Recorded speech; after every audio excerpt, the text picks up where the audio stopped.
What's going on, everybody? This is the Reformation Keegan here today on a beautiful Monday morning here in Windsor. Just got done a really good workout, and I want to discuss something today. I want to discuss avoidance. So one of the things that a lot of people do when they have to do something that they don't really want to do is they procrastinate. And a lot of people will deem this laziness. They can even deem it complacency.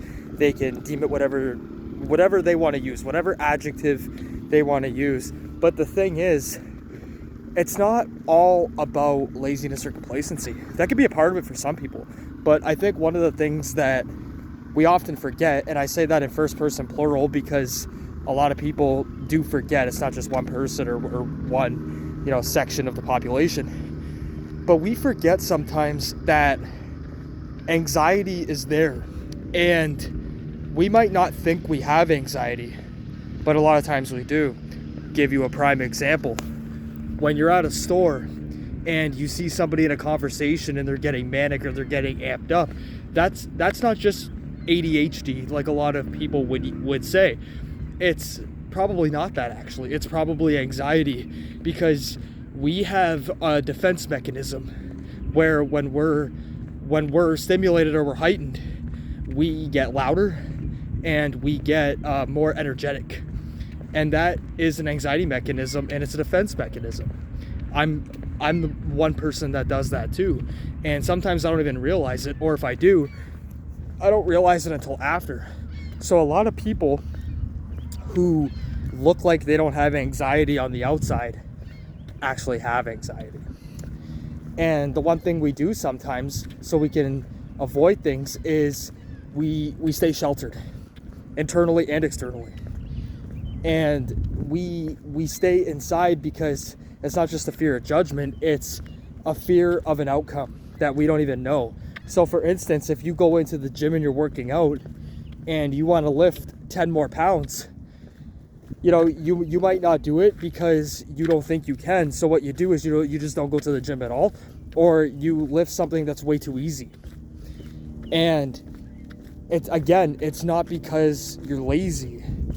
It's because you have anxiety about what that outcome's going to be, even though you don't know what the outcome's going to be. It's like in a presentation, when you are presenting, or right before you're presenting, you're probably thinking about the worst case scenario. What if I trip and fall? What if I stumble upon my words? What if I forget what I'm going to say? What if nobody understands the message I'm trying to tell? And that does happen. But the thing is, you're already defeating yourself before the outcome actually occurs. And I do the same thing. That's why I'm bringing this to the table. And I think one thing that really hinders us is our anxiety about what other people are also thinking while they're there. So if you have a larger audience and you have to perform, and you have performance anxiety, which I think most of the population has, even though a lot of people deny it, we are already thinking about a loss before the loss even happens, and we might not even lose. We might win. And one of the things that I've learned is that it's okay to make mistakes. You're not always gonna be at your best, and you're not always gonna have the best something. But if you are the best version of you, that's all that matters. Wanted to bring this up on Monday morning because it's the start of the week, and a lot of people just do what they can to get through the week. Sometimes I'm like that. But one of the things that I want you to remember is your body is a defense mechanism, but one of the best things you can do is do something and at least say that you've done it rather than avoid it. And because your mind's going to tell you to avoid it, but later on, when you actually accomplish something that you initially didn't want to do, you're going to have a dopamine rush, and it's going to feel really, really good, and you're going to be very proud of what you've done. So don't forget that. Also, don't forget to like, share, comment, subscribe. Be back with more videos soon. I'm actually going to do a couple new videos. They're going to be tier ranking videos, so stay tuned for that. And most of all, be happy, be healthy.